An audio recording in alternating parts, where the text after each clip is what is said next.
ready for some football. I don't know about you. Who else could it be but your man Lou? Yeah. The Louie T Network is powered by the Card Collector Series. Join me, your man, Louie T, on my journey back into the card collecting space with the Card Collector Series on YouTube. Link is in the description. Who else could it be but me, your man, Louie T? Welcome to a brand new, what am I talking about? Thursday night football overtime. Got my channels mixed up there for a second. Cowboys 27, Saints 17. This is kind of what I expected from this football game. Didn't expect 5 turnovers. I think it was 5 turnovers, 4 interceptions. Did they have a fumble? No, that fumble was overturned. I didn't expect the sloppy play necessarily from the Saints in terms of turning the football over. But I did expect them to be offensively challenged with Taysom Hill at quarterback. It doesn't matter who's at quarterback. If you don't have Alvin Kamara, you don't stand a chance if you're the Saints. It's just like Christian McCaffrey with the Carolina Panthers. When you have a running back that is that big a part of your offense, that is that huge a chunk of your offensive production, you can't survive. That's why it's so dangerous to have one player be that instrumental in your success, because when that player is no longer available, you struggle. And so I much rather have the team that has a 2 or 3 back system than to have that one team with that one dynamic back, because when that one dynamic back is no longer in the backfield, that team cannot function offensively. Again, see Carolina, see this New Orleans Saints offense. So they're struggling right now offensively, and that's an understatement. Cowboys took it to them defensively, did what they were supposed to do. Taysom Hill did rush for over 100 yards, but again, you'll give that up as long as he's not breaking off, some crazy 70-yard run. You'll give him all the 12 and 11-yard runs he wants. He can jump over guys at midfield and break another tackle, all he likes, because he still got to throw it at some point. And when he does, you're going to make him pay, and that's what they did tonight. 4 interceptions for that Cowboys secondary, that defense. Hell, I shouldn't say secondary, because one of their defensive linemen picked off. That's a beautiful play too by Watkins to pick off that pass and then take it to the crib. Nice bounce back victory for the Cowboys after a poor defensive showing, penalty laden performance against the Las Vegas Raiders on Thanksgiving that, resulted in a loss. They bounced back in this game, get the victory, get to 8-4 on the season, and now the real games begin. They've got 4 out of their next 5 in the division, including 2 against Washington. We'll see what they're able to do on Sunday versus Vegas, if they can kind of keep pace and give themselves a chance in the NFC East. Meanwhile, if you're the Saints, I don't really see how this thing gets turned around with all the injuries that you have. This season started off ominously with Michael Thomas electing to have surgery so late in the offseason. That really put the Saints behind the 8 ball, but they still had chances to survive with Jameis Winston. They got out of the gates, guns a-blazing, with that opening week win over Green Bay and Jacksonville. And everyone thought, here are the Saints. And it kind of just all went downhill from there. Winston gets injured in like week number 5 or, I think it was more like 7 or 8, because they played Washington in week number 5, and Winston was available. I think there was actually post-bye. So it was either 7 or 8 when they beat Tampa. So that wasn't but 2-3 weeks ago, maybe max. The Buccaneers lost to them right before the bye week, and the bye, I think, was week number 9, if I'm not mistaken. So I think it was like week 8 he got injured. And, they had a slew of injuries going into the bye week.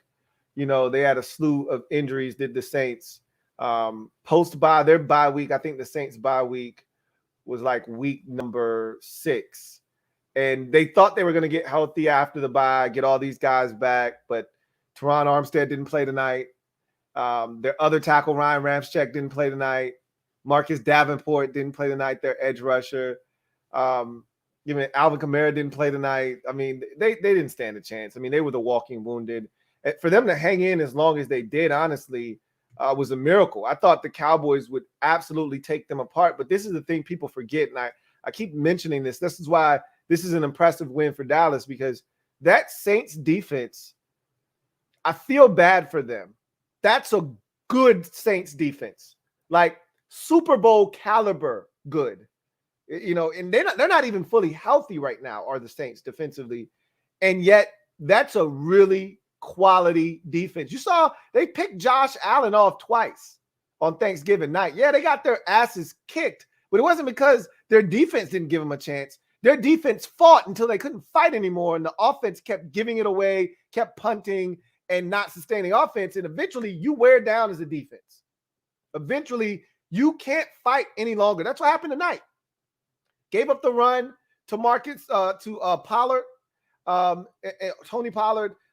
You give up the plays that they gave up tonight, and really the pick six is what put it out of reach.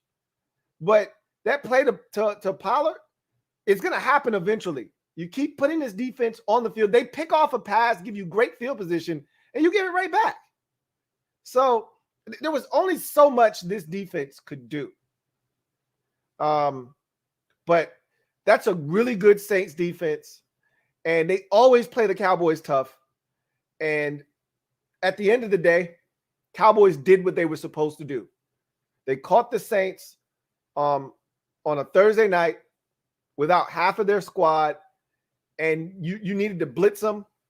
And they didn't necessarily blitz them, but they got turnovers over and over and over and over again, and they were able to keep the Saints. The thing that they did and they needed to do this, they never let the Saints get a sniff of the lead. Okay? That was huge. Sean Payton, I thought, made a mistake by kicking that field goal on the opening possession, or it might have been the second possession of the game. It didn't come back to haunt them. Dallas didn't do anything with it. They went for it on fourth down. They didn't get it. So it didn't ultimately mean much in the grand scheme of the game. But you saw that he was desperate for points. You saw him attempting a 56-yarder. And I don't care if your kicker has the leg to do it in your indoors, yada, yada, yada. This is your 15th kicker of the season. Like, don't put that much faith. It's one thing if you got a kicker you trust. If this were Will Lutz and you were trotting him out there from 56 yards, okay, I get that. Yeah, that's your guy. He's been there for multiple years. You know what he's capable of. You trust your guy. This is Maher. You just literally got this dude off the street 2 weeks ago, probably. Like, I'm not sending him out there for a 56-yarder. I don't care if his distance is 58. I'm not sending him out there in that particular setting.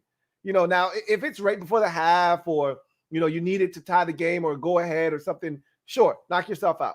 But in that moment, early on, you see the defense is playing well. You can't afford to give up field position. I'm not kicking that field goal.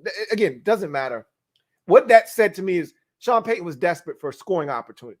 He knew that his team wasn't going to be able to score very many points in this game. And any opportunity that he had, he was going to try to extract points out of it. So it shows you the level of desperation that they have right now, because with a defense like the one they have, you know what I'm doing? I'm not looking to extract points out of a 56-yard field goal. I'm looking to see if Blake Gilligan can punt that thing down to the 3-yard line and put that vaunted defense out on the field and see if they can't force a 3-and-out to get me great field position, or even better, force a turnover and give me tremendous field position, or even one better than that, score on defense. So, at the end of the day, the Saints are good enough defensively to beat anybody in the league. Offensively, they're as bad as anyone in the league right now, especially without Alvin Kamara in the lineup. So that's unfortunate that their season is essentially falling to pieces because of their lack of ability to stay healthy. Meanwhile, for the Cowboys, they got a lot of their guys back tonight. DeMarcus Lawrence was back in the lineup. CeeDee Lamb back in the lineup. Amari Cooper, we saw him sparingly tonight, had the one big catch early in the ball game. But they're starting to get healthy at the right time. I told you, I don't believe in their coaching staff. Primarily offensively, I don't believe in their head coach. I don't believe in their offensive coordinator. I don't believe in the guys making the decision on the offensive side. And I think ultimately that's what's going to doom this team. You're up tonight against an offensively challenged Saints football team. All you really need to do is run the clock out. Again, your run game hasn't been that sufficient tonight. I get it. You had a couple of big runs. The CeeDee Lamb, throw that was actually a run because it was behind the line of scrimmage. And then the Tony Pollard touchdown run were your two big runs that probably are going to inflate what you did on the ground tonight. You really didn't have a good running night. But you get 5 on first down on a toss to Tony Pollard, and then you throw it 2 times with a 10-point lead and 5 minutes left on the clock. Where's the psychological sense in that? You need to wash your face and get your mind right. And that's the stuff I'm talking about. You don't have smart people pulling the strings on offense for this team. And I told you, I'm not the biggest Mike McCarthy fan. Don't think he's a great coach at all by any stretch of the imagination. And I told you that I think they're limited offensively when it comes to decision-making. And you saw a little bit of that tonight. So I think that's going to doom them. Sometimes I think they're too smart for their own good. And but they've got offensive weaponry. When they're firing on all cylinders, they're a dangerous team. The Dak interception got hit in the face. Shit happens. But at the end of the day, the defense continues to play solid ball. Again, their defense doesn't scare anyone, but they fly around. This is the mark of a Dan Quinn coached defense. Everybody used to talk shit about him in Atlanta, and the defense was terrible. That's why he got fired, this, that, and the third. Always say, go back and look at when Dan Quinn first got to Atlanta. Okay, those first 2-3 years in Atlanta, that defense was physical, it was fast, and it flew around. And that's part of the reason they were able to get to the Super Bowl back in 2016. That defense wasn't great, but they created turnovers, they were fast, they were physical, and they flew around. And that's what these Cowboys are going to do under Dan Quinn. They're fast, they're physical, and they're going to fly around. Again, they're not great. They can be exploited. Okay, we saw Vegas do it. We saw times where guys were open and Taysom Hill simply couldn't get it there. You got Traquan Smith running across the field for an easy walk-in touchdown that probably 2/3 of the league complete for a touchdown as Anthony Brown trails from about 5 yards away, and Taysom Hill just can't get it there. Can't get it there. And he's got to slide down and try to make a grab. That's a walk-in touchdown. So this Cowboys defense, it's not great, but it's opportunistic. They're one of the teams that's created the most turnovers in the league. They've got probably the most interceptions in football this season. And they're fast, and they're physical, and they fly around. And that's the thing that I've always respected about a Dan Quinn coach defense. And we talked about this kid coming out of Penn State, Micah Parsons, how good this kid could potentially be. I think they're utilizing him beautifully. They're using him as a linebacker. They're using him as a pass rusher. They're using him as a spy. They're using him as a slot. They're using him in a multitude of ways because his skill set suggests that you should. The guy can get after the quarterback, as evident of the 10 sacks that he has on the season. The guy can drop into coverage. The guy can do just about anything. That sack that really destroyed that one drive on 3rd and 2. That's him being a quarterback spy, essentially. You want to roll out? Okay, I'm going with you, and I'm not falling for your little pump fake. I'm coming right at you with this 4.37 speed, and I'm going to throw you to the ground. So we knew this kid was going to be a problem. And the Cowboys got themselves a really good football player there, Micah Parsons, runaway favorite to win Defensive Rookie of the Year. And as they mentioned, can he get into the conversation for Defensive Player of the Year? Highly unlikely. But the fact that we're even having that conversation means he's playing that well. His teammate, Trayvon Diggs, now has, 9 interceptions on the season now, I believe.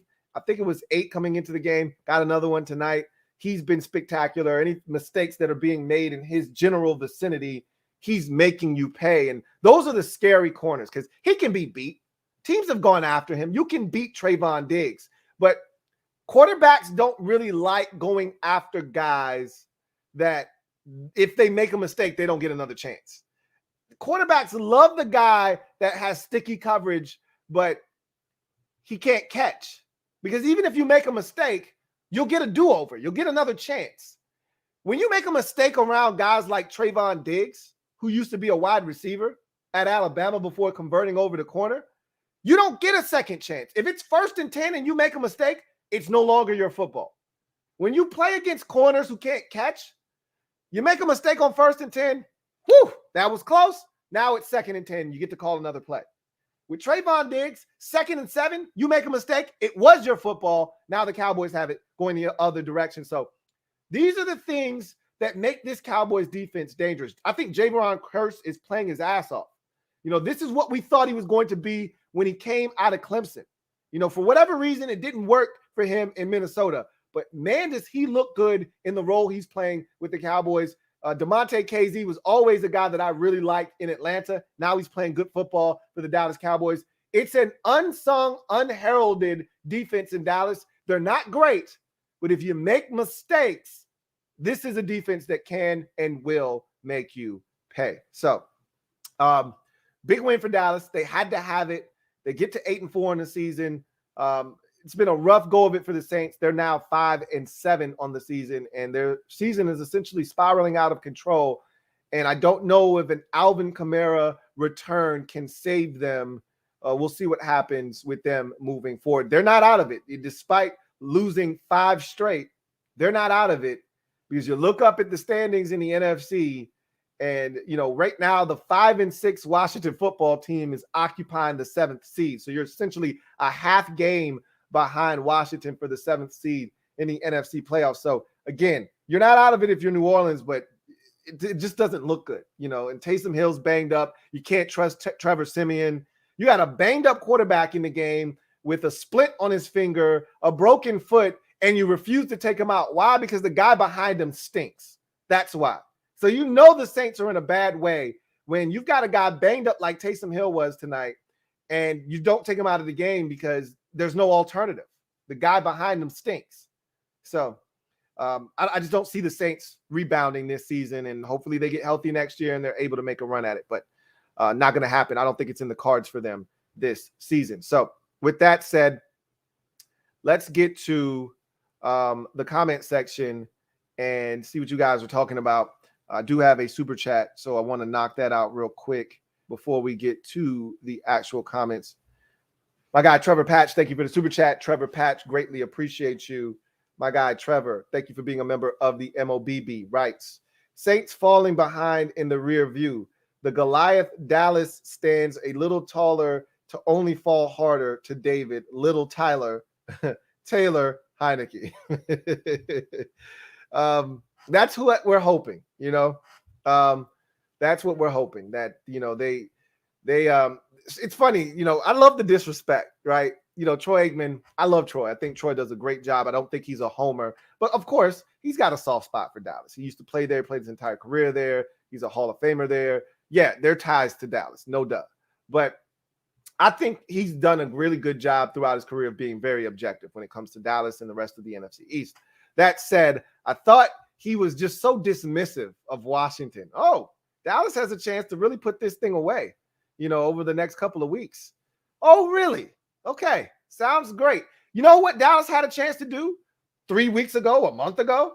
Put the damn division away when it was actually already away, okay? They were up. This team was 6-1 with nobody in sight. The next closest team might have had 2 wins, 3 max. We shouldn't even be having this conversation. But they lost 3 out of 4. So to make the comment that, oh, Dallas can just put this division away in the next couple of weeks, they should have already put the division away. They're not going to put it away. It's what I'm trying to get after. They're not putting this division away. They may ultimately win this division. They won't cruise to a division title. They're going to have to work for it now. The days of them walking to the week 13, week 14, week 15, this division's over, locked, sealed, signed, and delivered, is dead. They killed that when they decided to lose to the Broncos, when they decided to lose to the Vegas Raiders on Thanksgiving, when they decided to go and only score 9 points against the Chiefs. So the window of opportunity is here. Anybody that thinks it doesn't exist, you're fooling yourself. We'll see what happens. It's still their division to lose, however, but they've proven that they don't mind losing this division. So we'll see what happens. All right. Let's get to the comment section. And we start with Michael Butler. Thank you for being a member of the MOBB. Really appreciate you, Michael, who writes, "Hey, Louie, what's up, Michael?" He says, "Louie T, my man, I'm nervous this week, especially with McKissick most likely out." I mean, it is what it is. You should be nervous. There shouldn't be a game that you go into fully confident, oh, we're going to win. We haven't blown anybody out this season. It's not what we do. Every game's going to come down to the, waning moments. And so you should be nervous about every game, but you should also be more confident that this team is capable of taking care of business no matter who's on the field, as they've shown you all season long, having the ability to win games despite guys getting injured and having to win games without their place kicker and their fourth string center and things of that nature. You should feel confident that no matter who they put on the field, they'll be able to find a way to get it done. We'll see what happens. Reed writes, "Isn't winning on Thursday the best, Lou? You win on Thursday, you wake up on Sunday like Prince Akeem. Good morning, my neighbors." Yes, winning on Thursday is the absolute best. It's nerve-wracking because you play on a quick turnaround. If a guy gets banged up the week prior, you only have 3 days to get ready. That guy's probably not going to be able to play. But it's made that much more rewarding when you do get it done in that short turnaround, because now you win, you gloat for 3 days, you watch everybody else around the league struggle on Sunday, and then you watch some more teams struggle on Monday, and you say, this feels great. Already got ours out of the way. And it's like a mini bye week to boot. So when you win, you get the mini bye, you get the bragging rights, you get to watch everybody else struggle. It's a beautiful confluence of everything you can ask for as a fan. So absolutely, winning on Thursdays is the best. I just got one complaint. This is the second, the Vegas Raiders, we're going to play them coming off of a Thursday game. They're going to have 10 days off to prepare for us. We're going to get Dallas in the same way. Thursday winter, 10 days off to prepare, get everybody healthy, lick all their wounds, be fully healthy, prepared, and well-rested. Meanwhile, we're over here struggling. We got a West Coast trip. We had a short week on a Monday night game, and now we're going to have to go into, this game against Dallas, not necessarily exhausted, but damn. I mean, how many times are you going to keep giving teams 10 days off to prepare for us and get well-rested, have guys get COVID, come back, and all of that good jazz? Like, stop doing that. Anyway, I digress. Reese says, "This season is going faster than Devin Hester in 2006. Our Super Bowl championship still feels fresh to me, and now we're here." These seasons seem to go past lightning fast. Every year it seems like it increases in speed. They added an extra week, and it doesn't seem to have slowed the weeks down of the season one iota. Despite having an 18th week this season, still feels like, wow, we're already in December. This is ridiculous. I remember it like it was yesterday. We beat the Giants in week 2 on Thursday Night Football. It feels like it just happened 2 weeks ago. But here we are in December in week number 13. Reed also writes, "Lou, there are some NFL fans out there that get all finicky when fans say we, referring to their team. I'm so invested in my team, I cannot say they or the Bucks. I will always say we." That's going to be an age-old argument, whether you say we, I, they, whatever. At the end of the day, you say whatever you want. I'm never going to argue with someone that says, you're not a part of the team. You don't have to run. You're not out there at training camp.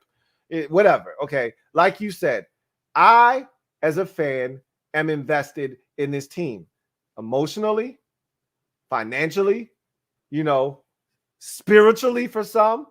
And so who are you to tell me what I should refer to my favorite team as?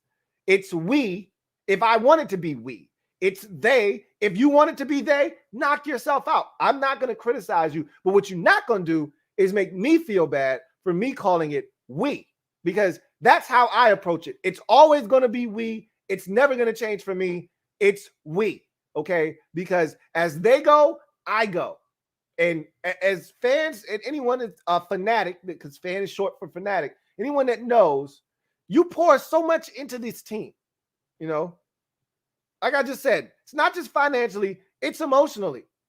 You live You die, you eat, you sleep, you breathe with the success of these teams, with the failures of these teams, the ups, the downs, the roller coasters. You go on every single ride, every single bump that's felt, you feel it, okay? So, again, everyone's entitled to their own opinion. I'm not going to stop calling it we, you know. When I refer to Washington, it's we. We have to win this weekend. We have to win.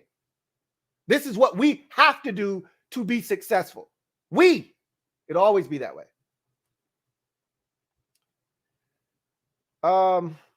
Captain Spartan writes, I know Sean Payton wants a veteran quarterback and there will be tons of options, but Saints have to draft a quarterback this year. Can't keep ducking the issue, and Ian Book from last year doesn't count. I mean, they seem to love Ian Book. I don't know if he's the answer or not, but they're going to have to figure something out, you know, whether it's Ian Book or they're going to have to do something. And, you know, they thought Jameis was going to be able to come in there and just keep the party going. And there were times this year where he looked really good, but he's the same Jameis, man. You can't change a tiger stripe at this point of the game. Like, he is what he is. And you'll have some Saints fans out there that will argue you to their term till they turned blue in the face that, you know, Jameis was a changed man and that he was going to play well for them, but he never really got the chance with the injury.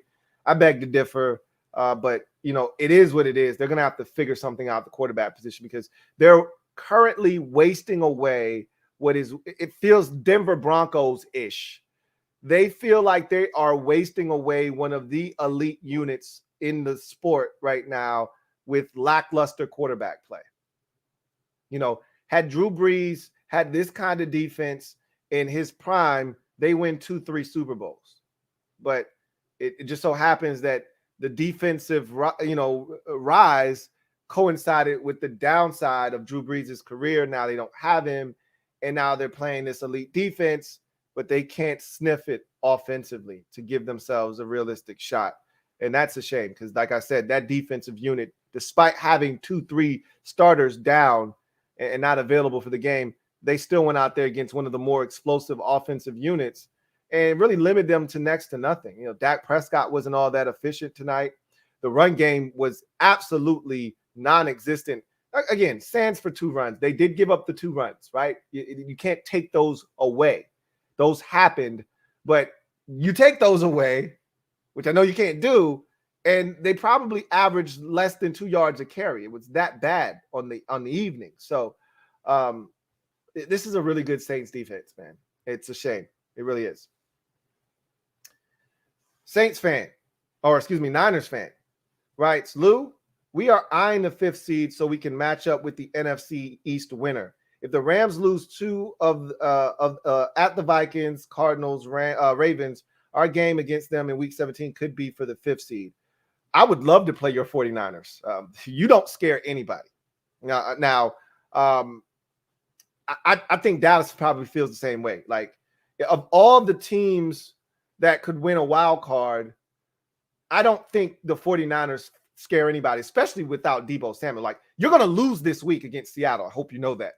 You're in the same boat that the Panthers are in and these Saints are in, with one guy being such a huge chunk of what you do offensively. You can't survive without him. Deebo Samuel being out for 2 weeks is like a death blow to you. You will lose this week to Seattle. Mark my words. And you might only score 10 points in the process because your offense is going to be that bad. Now, the only thing that may save you is that Seattle is kind of intertwined in this turmoil. Now, I think a lot of this is outside noise. Everybody's pretty much projecting that this thing is over. They got to blow it up.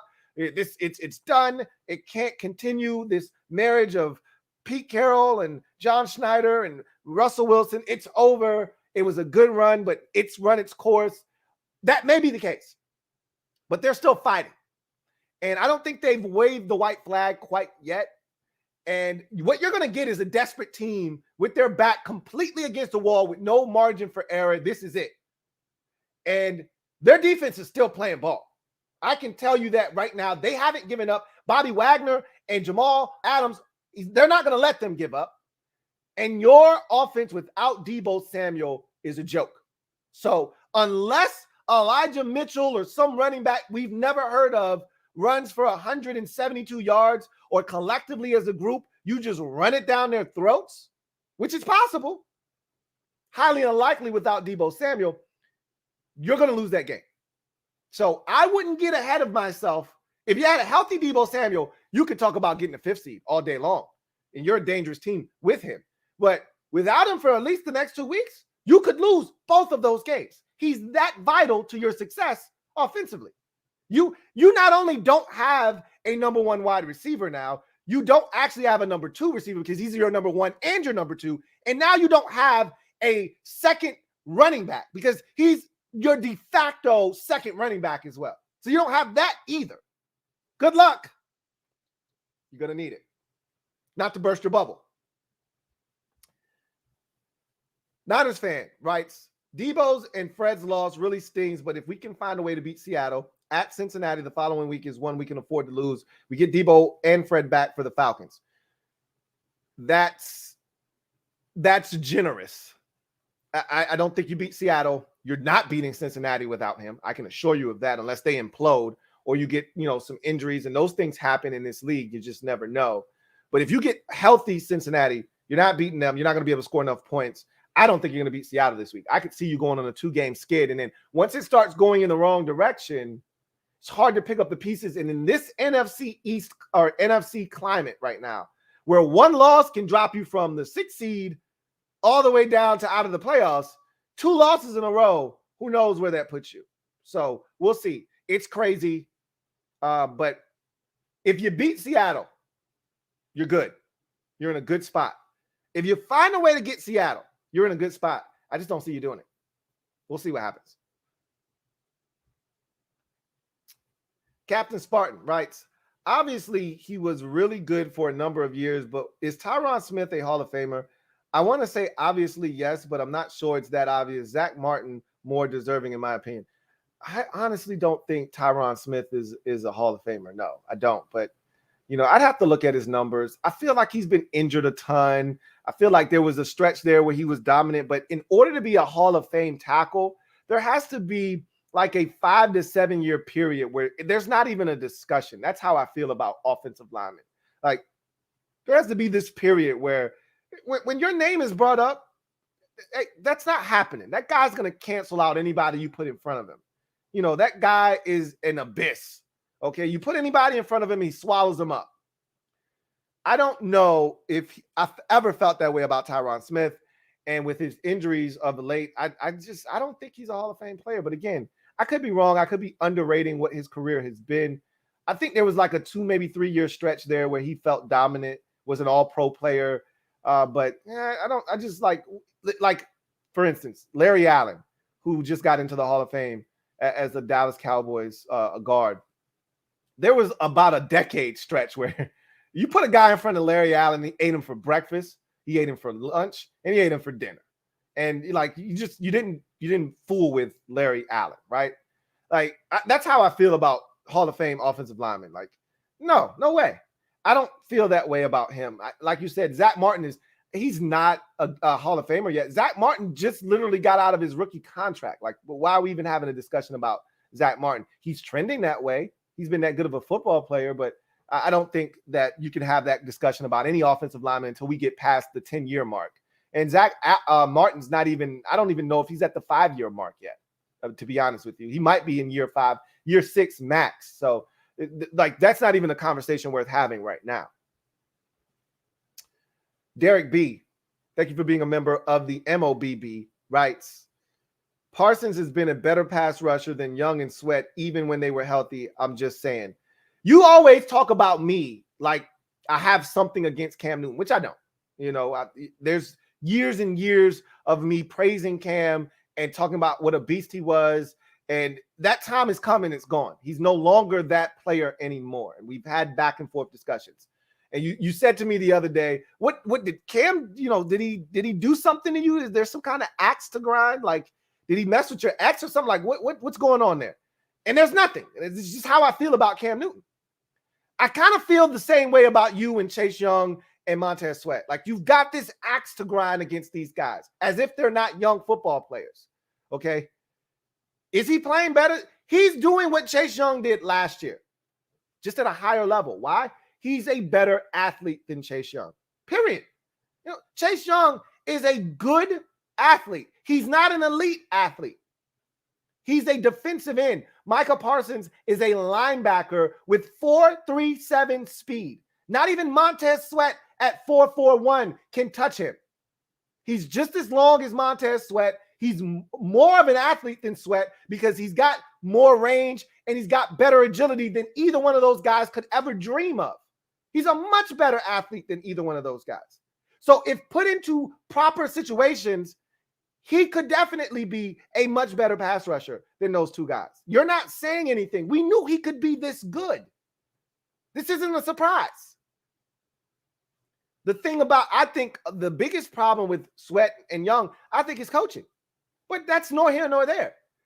The supreme athlete, the better athlete of the three is Micah Parsons. So you're not saying anything. I don't know if you were trying to make a point, but he's a better athlete. And we saw, remember, this is a guy that is just learning how to play defense. This guy used to be an offensive football player, made the switch at the end of his high school career to the defensive line, then at Penn State made the switch to linebacker. He's still learning. He's a freak. And if not for some off-the-field issues, and we don't know how prevalent they were or weren't, this guy would have been a top 5 pick. Anyway, I digress.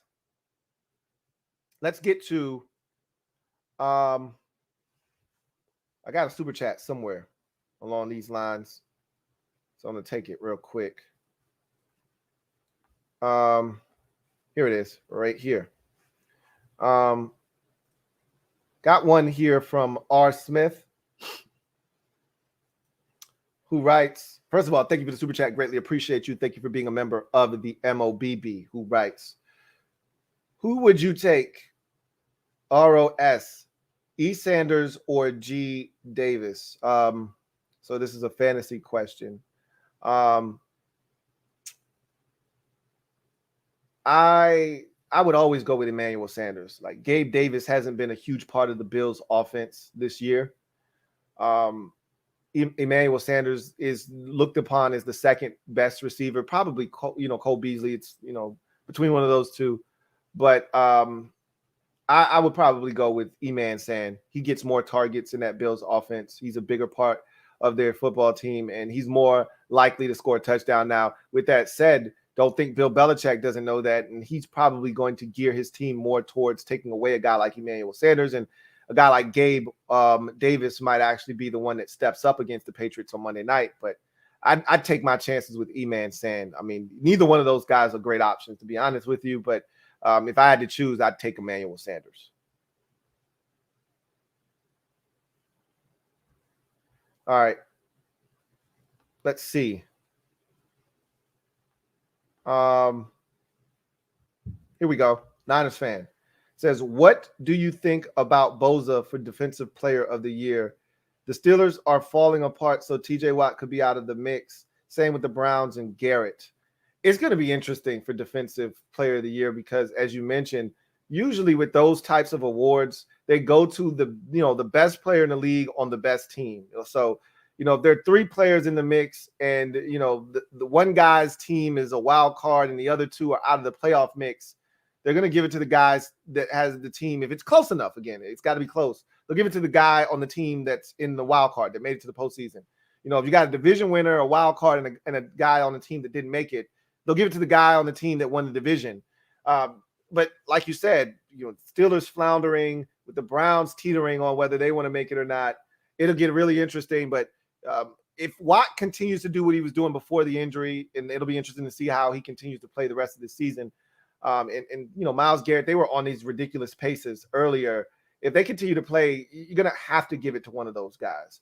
I don't think Bosa has been playing good enough. He's been solid, but he hasn't been like a game changer or a game wrecker. He's been really good. Those other guys, let's go look at his numbers real quick.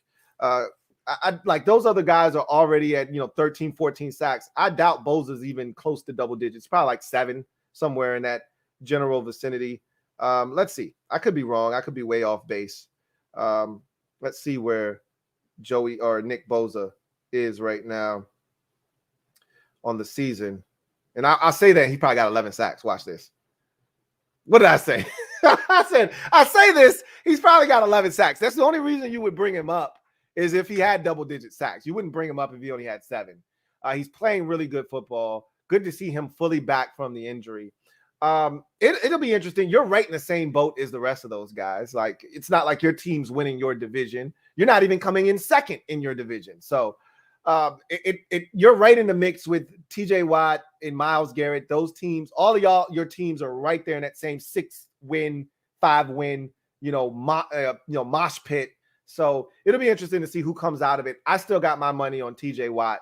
And then if not him, Garrett. And then if not him, then your guy starts to come into play. But we'll see what happens.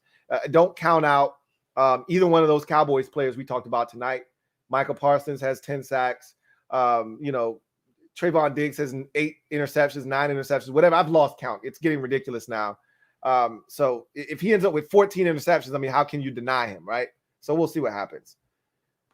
Niners fan says, my Rams fans friend says Raheem Morris is an issue with the Rams. Too many simple coverages and refuses to match up Ramsey one-on-one versus number 1 receivers. I actually think that the role they have Jalen Ramsey in is pretty cool this year.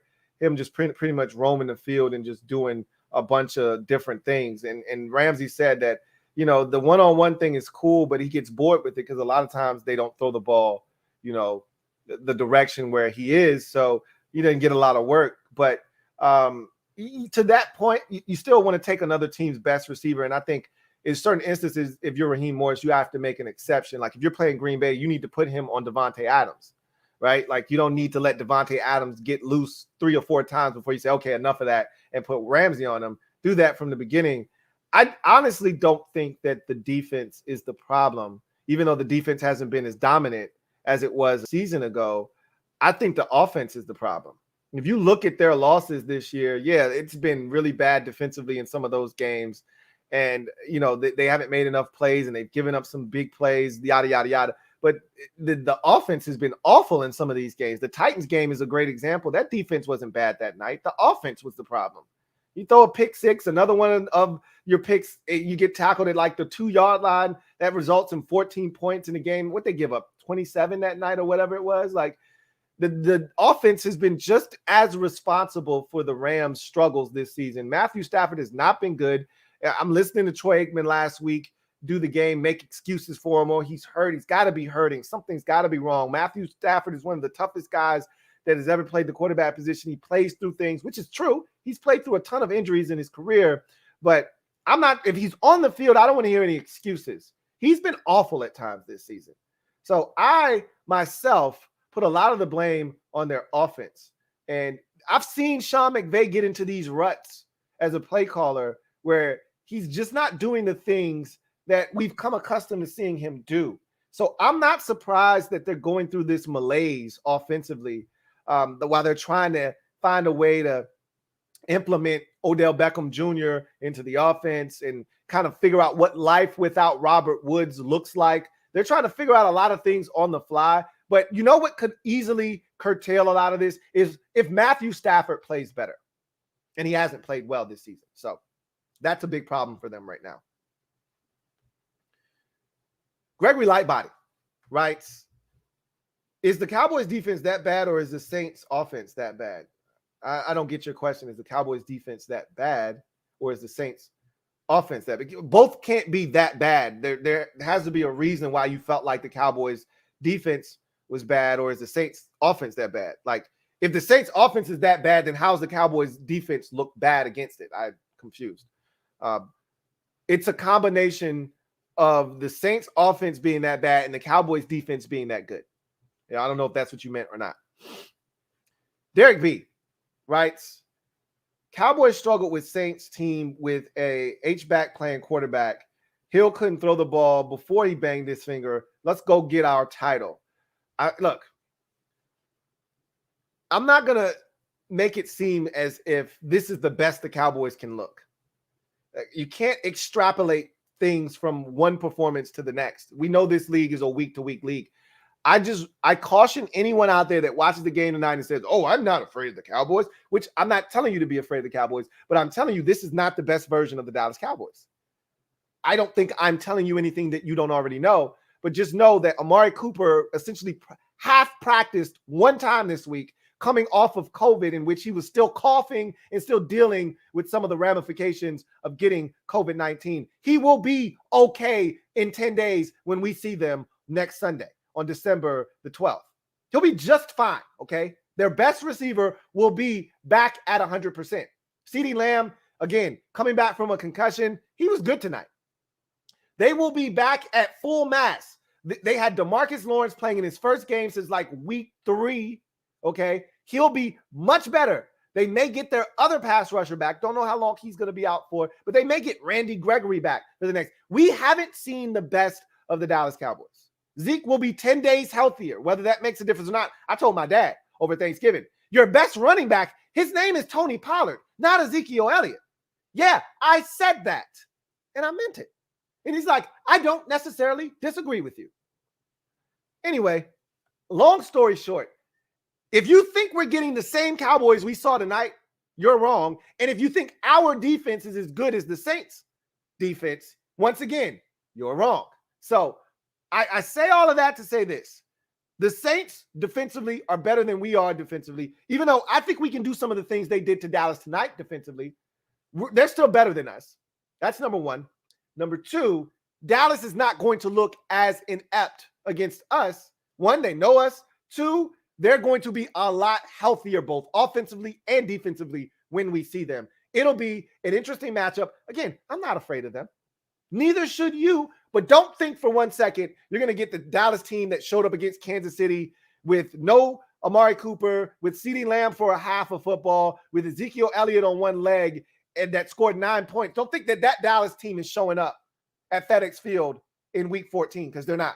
Don't think that the Dallas team, minus Amari Cooper, minus CeeDee Lamb, that didn't beat the Raiders on Thursday, on Thanksgiving night, is showing up in 2 weeks, or it's showing up next week at FedEx Field, because they're not.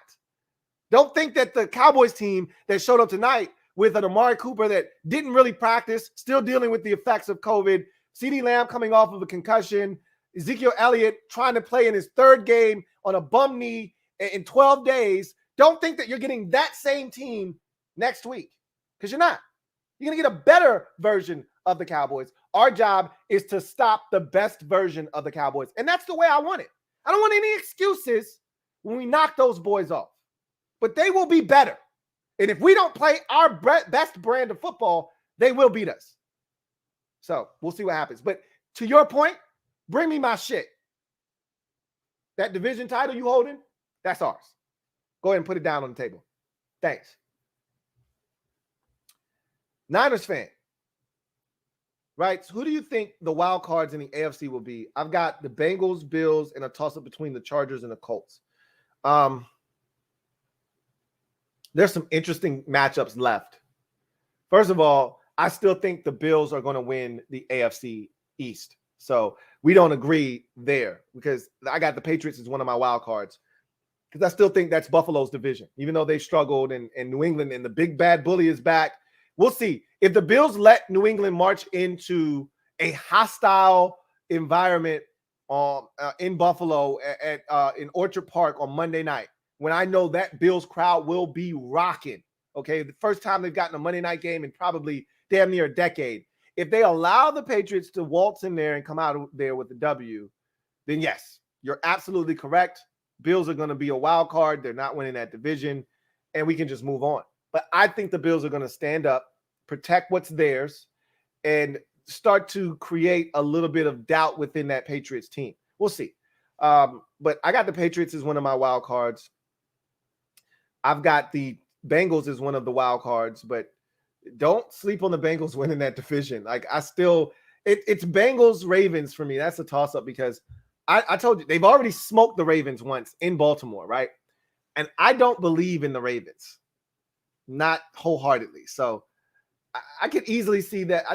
I like you, don't necessarily see Cincinnati finding a way to win the division, but I didn't think they were going to do what they did to the Ravens in Baltimore. I didn't think they were going to do what they did to the Steelers. I thought they were going to beat the Steelers. I didn't think they were going to destroy the Steelers. So this is a team that I still have my doubts about. We'll see. But this is the same team that got their asses handed to them by Baker Mayfield and the Cleveland Browns. So I probably, like you, think that Baltimore finds a way to win that division. So it's Cincinnati, it's New England, and I told you I think the Chargers are still a year away. That loss against Denver, that's alarming for me. And I said this already. I don't think they're ready for it this year. I think next year is the year where you go, okay, Chargers are for real now. I still think, even though Indy lost, they lost to Tampa Bay. I still think Indy is a playoff team. So and they've got a tough schedule, but I think they can navigate it. I take Indy. So my 3 would be New England as your 5 seed, Cincinnati as your 6 seed, and I'd take the Indianapolis Colts as my 7th and final seed in the AFC. Derek B writes, the Harris TD looked like one of those Pee-wee football halftime games. You could tell Dallas kind of took their foot off the gas pedal a bit. He's that fast, though, honestly. Once he got around that first defender, as Troy Aikman mentioned, it turned into a punt return. And Deontay Harris is one of those guys in the league where you give him a little bit of space, this guy's dangerous. And then, Trayvon Diggs, that was a piss-poor attempt at punching the football free. Instead of him just making a tackle, he's trying to punch the ball out. And once he got past him, I'm like, oh, he's gone now. They didn't care. They were up 17 at that point. He scores a touchdown. They probably said, you know what? That's going to allow this game to be over faster. If they got the ball and they're trying to score and they're nickel and diming us, we're going to have to fight. Somebody may get hurt. Just let them score. We get the ball back. We get 1 first down. We take 3 knees. We get out of here. And that's what they ultimately did. Ree says, Sean Payton looks like he drove to a frat party to get his son, but then offered a beer and tries to fit in. Did you see the list of a guy said he was bored, he was watching games, and he made a list of what every coach's occupation would be if they weren't an NFL coach? It's a funny list, but I think you might have him beat, though. But his were funny, too. Reese says, Mike McCarthy looks like a gas station attendant. He does look like a gas station attendant. Oh, man. I think the guy in the one that I'm talking about had him as a bus driver, which he looks like a bus driver, or an electrician or something like that, or a plumber. I think it was like a bus driver / plumber or something like that. So anyway. Derek B says, did you hear Aikman making excuses for his Cowboys? I did. I thought Aikman was, and I told you, I think Aikman does a tremendous job, and I don't think he's biased. I know a lot of Washington fans can't stand him, don't think he does a great job, think he's biased for the Cowboys. I thought tonight he went out of his way to make excuses for Dallas, and I told you what the one that got me was at the end. Oh, they can put this division away in the next couple of weeks. No, Troy, I don't know if you've been paying attention, but this is a team that lost 3 out of 4 going into tonight's game and didn't look all that great tonight either. I don't see them just getting hot again and turning it back up like they did early in the season when they had some winnable games. Now they're playing family members. Now things going to get really interesting. Things are about to get tight. We're going to see if they can ratchet it back up or not. Yeah, I get it. They got Washington twice. They got the Eagles and the Giants, and those aren't great teams record-wise. Arizona's in there as well, but we'll see what Dallas is all about, okay? He made it seem as if this was the division from last year, and all Dallas has to do is show up because the rest of these teams are inferior and they'll win. Really? Okay. Have you been paying attention? Because we won 3 in a row. I don't know. And we haven't beat the little sisters of the poor. We're not Philadelphia. We're not out here taking advantage of the poor, helpless Detroit Lions. Okay. I don't know if you're paying attention. We beat Tampa Bay. We beat Carolina with Cam Newton back after they just put 34 on the heads of the Arizona Cardinals. And yeah, we just beat a Seattle Seahawks team. I get it. They stink. They're struggling, but it's still Russell Wilson. So I don't know if you've been paying attention. I'd love to get some Taysom Hill. I wish we would have gotten Taysom Hill instead of Jameis Winston. Anyway, I digress. Metaphor. Thank you for the super chat. Or excuse me. Thank you for being a member of the MOBB. Greatly appreciate you, my guy. Metaphor writes, let my heart outplay my brain picking the Aints tonight in winners, losers. Yeah, you never do that, okay? I always say you can, as a fan, root with your heart, but you always let your head make your picks, okay? Yeah, I always say your head will get you straight. Your heart will get you in trouble. Don't ever pick with your heart. Your heart will get you in trouble. He says, knew I should have stuck with the obvious, but gunning for the division, just got to do it ourselves. Again, I told you guys the likelihood that the Cowboys would lose 3 straight with the games they had on the docket back when they had to play Kansas City, then Vegas, then this Saints team in a 12-day stretch. I said, I just want them to lose 2 out of 3. Well, they did that. They lost 2 straight. They didn't do it in the order I thought. I thought they would lose the bookend games. At Kansas City, at New Orleans, win in the middle on Thanksgiving versus Vegas. Well, they decided to lose to Vegas and then beat New Orleans. I don't care how they do it. I would have preferred they lost, the NFC game, not the AFC game, but that's nor here nor there. I just wanted them to lose 2 out of 3 to set up a situation. Look, we're going to have to go get this division. They're not going to just hand it over to us. A lot of you wanted them to just hand it over, fall over their feet, tripping to give it to us. Lose 4 out of 5 showing up at that game in week 15 or week 14, tripping over themselves to hand it to us. No, and I don't want it that way. They're 8-4. That's what I said they were going to be. We need to be 6-6. We've got business to attend to. And then we need to beat them, get within a game, and then we got to handle business. They'll be back, a week after that. They'll be back again. 2 weeks after that win. They'll be back again. And we got to go on the road to Philly. Find a way to get that done. And then here comes Dallas again. And then we can start having that discussion. I don't want them to hand it to us. I want to take it from them. We got to win, though. They're not going to just lose games. They're going to win football games. We got to win, too. And if we do what we need to do, we'll win the division. All we got to do at the point where we're at right now, if we win on Sunday, we're 2 games back. We play the Cowboys twice. That's all we need. You got everything you want in front of you. And that's all I've ever asked for with this schedule was at the end of the season, can I get those 5 games to mean something with us to have a chance to do whatever it is we need to do? Well, here we are. Got to beat Vegas to get to 6-6. I would love it if we could wipe the slate clean, get back to 500 and say, all right, 5 games to get you over 500 to give you a shot at A, a wild card, or A, the division, B, a wild card. What more could you ask for? We'll see.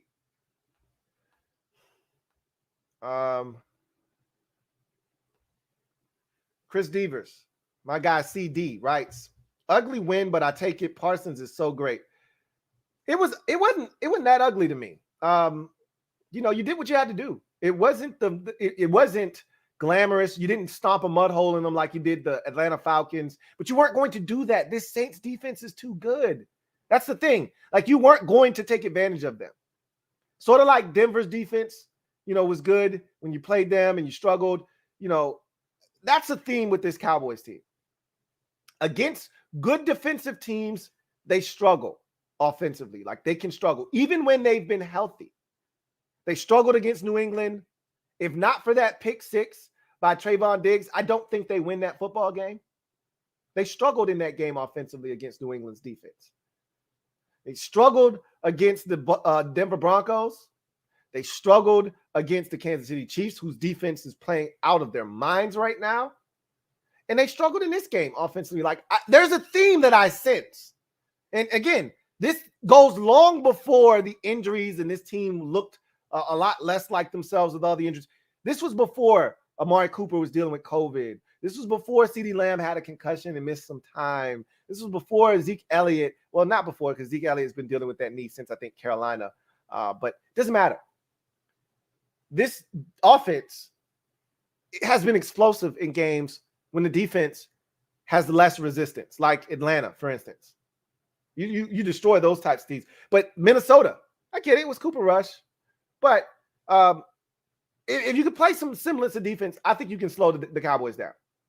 That's why I feel good about our chances. We'll see what happens. And yes, Micah Parsons is a beast. And we knew this when you drafted him, which is why I did not want him in this division. But look, I said that about a lot of players. You can't have every player end up not in the division, right? So I didn't want him on any of these teams, but the guy's really good. We knew that when he was at Penn State, and I said, if he gets into the wrong hands, he could be dangerous. And he's in the wrong hands right now with Dan Quinn. Had he been in Dallas under your last defensive coordinator, Mike Nolan, we'd be saying, oh, this guy, he's a bum. You know, and that we wouldn't have meant that. It would have just been that he wasn't being coached correctly. He wasn't being utilized properly. But Dan Quinn's going to get every bit of toothpaste out of that tube with Micah Parsons.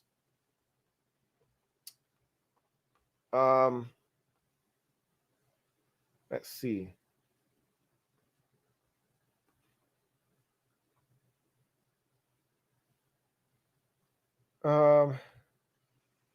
Reese says Trayvon Diggs is Marcus Peters, not elite, but can get burned. But if you screw up around him, it's going the other way. Marcus Peters. I don't think he's Marcus Peters for this reason, and I agree with a lot of what you said there. But Marcus Peters can't run.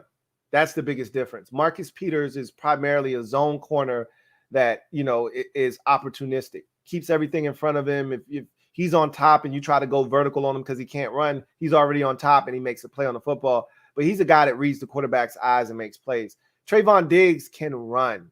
He's an X wide receiver. He can play man-to-man coverage. Marcus Peters is not a man-to-man corner. So that's where I think the two differ. Is Marcus Peters is a 4.5 40 type dude, whereas Trayvon Diggs can flat out fly. He can run. He's longer than Marcus Peters. So he's primed to play man-to-man coverage and make plays on the football. But to your point, when you make a mistake in their general vicinities, it's usually the same result. Red Wings 01 writes, if McKissick is a no-go, does Smallwood get the nod? Yes, he does. Now, when you say the nod, he's not going to play, right? They're not going to use Wendell Smallwood very often. He may see the field, but just look at it as an emergency, break in case of an emergency situation. You'll just see more Gibson, and you'll see more. I think Jaret Patterson is the guy that would then take advantage of those extra reps, not necessarily Wendell Smallwood. I could be wrong, but what do you expect from the run game with him, Gibson, Patterson, and Arma in that fullback? Excuse me. I've heard Alex Arma's name a lot more than I think I should be hearing it right now. They signed him. I don't expect him to play a massive role, not this week, if at all, on this football team. We'll see. I think this might be a bit of an overreaction to the lack of success on 3rd and 1, against the Seahawks and failing. And Ron wanted to go without a fullback, and he's always had a fullback. And now that we haven't converted on 3rd and 1, Ron's like, okay, enough of this. I know this much. I don't love a fullback because I don't like fullback dives. I think that they are predictable. I think that that guy doesn't get enough of a head start, and they're easy to stop. And I don't want us to think that those are okay to do. Anyway, we'll see. Alex Arma, if he is even active, he just got here. Now, granted, he played in this offense, you would assume, in his time in Carolina, so it might not be foreign to him, but he just got here. So there's only so much they can put on his plate. So we'll see what happens. What do I expect out of the run game? Much of the same. If the Raiders can't stop it, we'll run it down their throats. If they can, then we'll have to mix it up a little bit more. But I think they're going to try to be aggressive, take their shots when they are available. But they're going to try to control the clock. And they've been doing that post-bye, and I think they're going to continue to try to do that. Reese says, it sure looks like we have the NFC South locked up, especially if we beat Atlanta on Sunday. Oh, you got that thing sewn up like a tailor. Relatively easy, like Jerry Heller. drop is cherry vanilla. You got that thing sewn up. It's over. The one team that could have threatened you was this Saints team, and they've fallen the hell apart. Panthers with Cam Newton, that was cute. It was interesting, but that was a flash in the pan. That's over with. Christian McCaffrey has to stay healthy for them to have any shot. He's done for the season. They're done for the season. And the Falcons, they're cute. They're nice, but they can't sustain. What they're doing isn't sustainable. They don't have enough offensive firepower. They don't have enough depth on their football team. You're done. That division's done. It's yours. You don't want to get too complacent, though, because you're going to have that thing locked up probably in the next 2 weeks, honestly. At that, you're going to be at 10 wins, and the next closest team might have 5 wins. It's over in 2 weeks. And then you have nothing to play for other than, jockeying for that number 1 spot. But if you're too far away from that, you'll just start to shut it down. So you don't want to get too complacent, because remember, there's only 1 bye. So it's not like you're fighting for that second bye week. There's only 1 bye. And if you can't get it, you're like, well, to hell with all this. We just need to stay healthy. So we'll see what happens. That's for sure.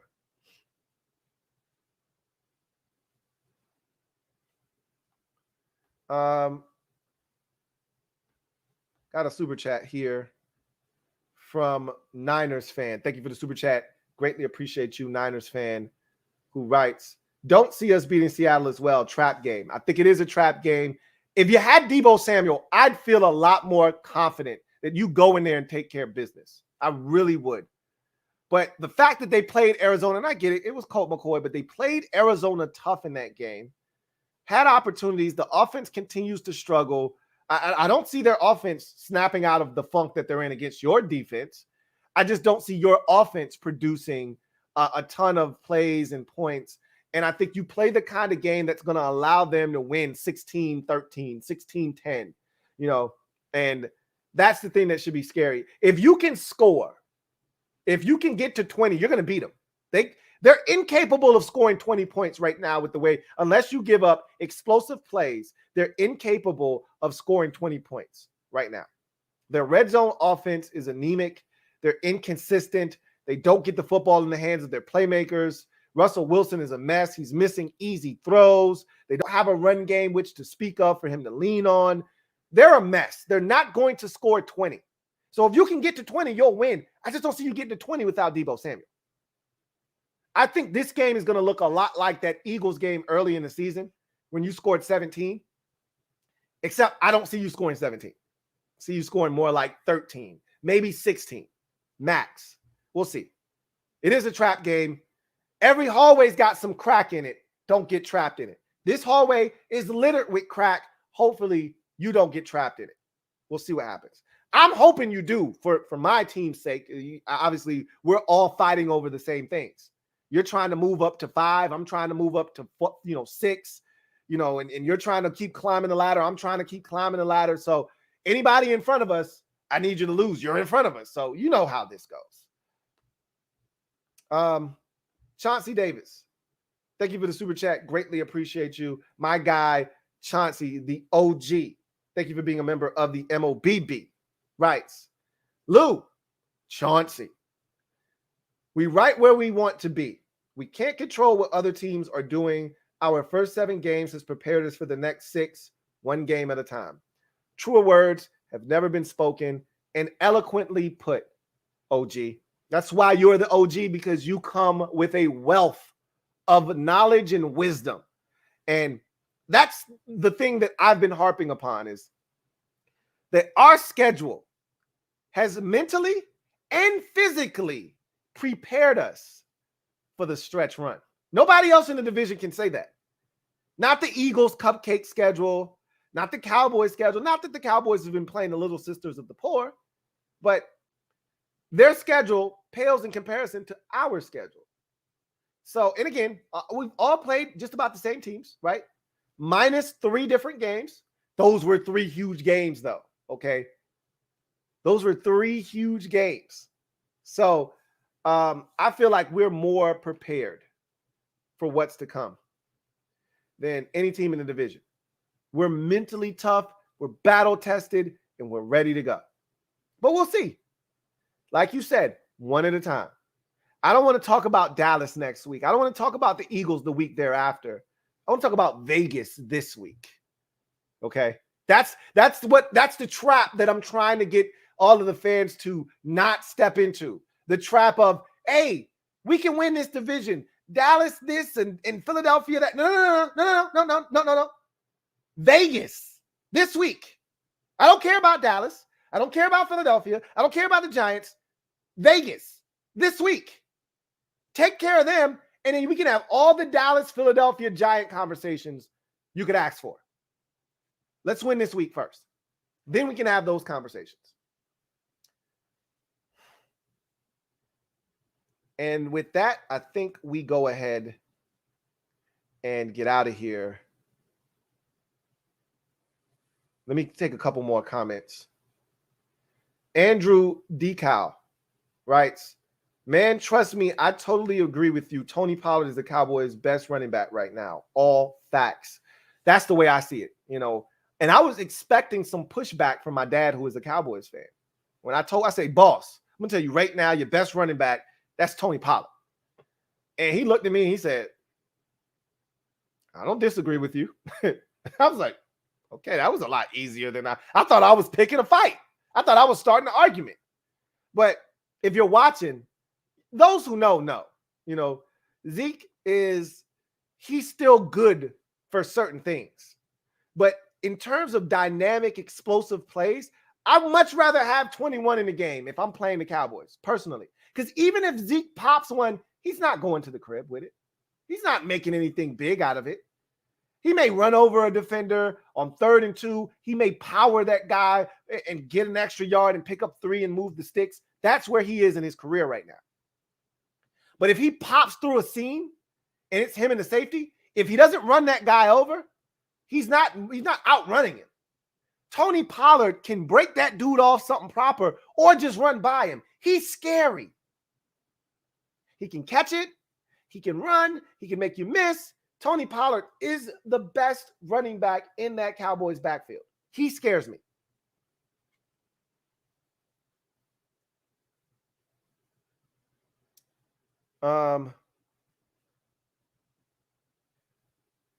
Let's see.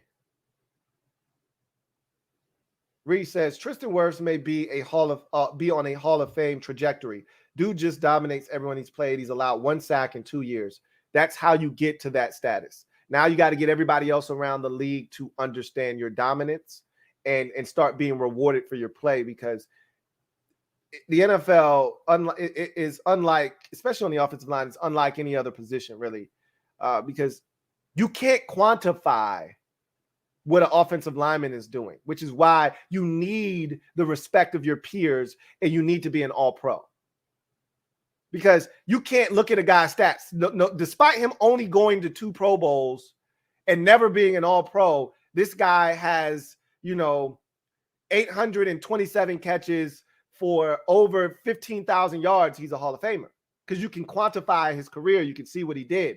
You could say he had 7 straight years of over 1,100 yards receiving. No other receiver in NFL history has done that. Or you could say, hey, 8 out of his first 10 years in the league, he was a 1,000-yard receiver. He's in a small elite group of company. Only 5 guys in NFL history have done that, and the other 4 in the Hall of Fame. You can't do that with an offensive tackle. So you need to see that he was a 10-time Pro Bowler and a 5-time All-Pro. And until he starts getting the recognition that he deserves, he's just going to be a really good offensive tackle. He starts getting that recognition. He starts becoming a Pro Bowler every year without even having to earn it. That's how you get into the Hall of Fame. So we'll see if Tristan Wirfs can continue down that road. Anyway, I digress. I'm going to get out of here. We've hit that hour, 15-minute mark. Big win for the Cowboys. I mean, we can sit here and nitpick the win. I told you, I'm not here to nitpick wins. A win's a win in the National Football League. It doesn't matter how you get it. You just need to get it. I told you, 2 weeks from now, when the Cowboys are lining up to play the New York Giants, they're not going to look at the brick of the Saints win in the left-hand column and say, man, that was an ugly win. They're just going to count that brick as a dub and keep moving. So nobody cares how it looks. Just get it. And they got it tonight. 4 turnovers, forced 4 INTs of Taysom Hill. Yep, Taysom Hill ran for over 100 yards. That was about the only thing he could do tonight. Cowboys got pressure on him. Cowboys hit him. Cowboys picked him off. Cowboys defense made plays. Cowboys offense made just enough plays. Your end result, 27-17 victory, snapping, a 2-game slide and skid for the Cowboys. They had lost 3 out of 4. That is now over. They are now 8-4 and in prime position to win the division. They beat Washington next week, their next game, and they are in the driver's seat to wrap this thing up. But if they lose that game next week versus Washington, and especially if Washington wins this week, which is huge, because if Washington loses this week but then beats Dallas next week, Dallas still has a 2-game cushion, no matter what. But if Washington wins this week, then beats Dallas next week, there's 1 game that separates the two, with Washington already having beaten Dallas once. So things get really interesting and tight. So a lot of football left to be played. We'll see what happens. Big win for Dallas. For the Saints, conversely, ugly loss, but that's where they're trending because of their injury situation. They're not out of it yet. As bad as they've played, losing 5 straight, as crazy as this sounds, at 5-7, they're a half game out of a wild card spot in the NFC.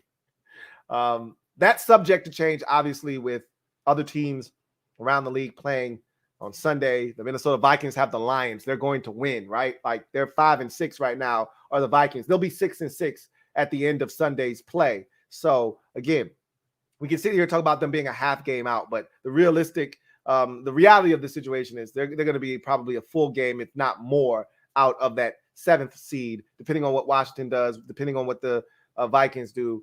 And they're trending in the wrong direction. And the injuries, even when Alvin Kamara comes back, even when Marcus Davenport comes back, even when their 2 tackles come back, you still have a problem at quarterback. And that's why the Saints are probably doomed for the remainder of this season. They lose the game 27-17. So that's going to do it for me, your man, Louie T. Thank you for joining me here on Thursday Night Football Overtime. If you haven't already done so, please do me a huge favor and hit the subscribe button for more great content. Turn on your notification bell so you don't miss a thing, and also hit the like button, as it helps this channel grow exponentially. There are over almost 200 of you out there, only 94 likes. We can get this thing up over 100. Okay, so let's do that on the way out, please, and thank you in advance. In any event, I'm going to glide to the side and allow you guys to enjoy the rest of your evening. Cowboys with the win, Saints with the loss. I will see you guys tomorrow for the Louie T Network podcast, I think. Okay, wife has a doctor's appointment. Don't know how it's going to go. You guys know we're coming down home stretch of this pregnancy. So the twins will be here in no worse than 2 weeks. Okay, she is getting down the final stages of this pregnancy, so things are getting tight. So when I just randomly don't show up, if you're not following me on socials, it'll seem like I just flaked you. But if you're following me, especially on Twitter, that's where I'll be communicating. I'll try to make sure that I do it on YouTube as well. But if I can't make a stream that I'm supposed to make, you'll hear as to why. But things are up in the air now as we're getting down home stretch. So just know that I'm going to try to keep the schedule as normal as possible, as close to the way it's supposed to be as possible. But obviously, some of this stuff is out of my control. So I will see you tomorrow, definitely, for Washington Football Overtime. Hopefully, I will see you for the Louie T Network podcast as well. Hopefully, your Thanksgiving was great. Mine was awesome. We'll talk more about that tomorrow. Enjoy the rest of your night. Get off the bench, get in the game, and kick it with me, your man, Louie T. Until next time, you guys take care. God bless, and good night.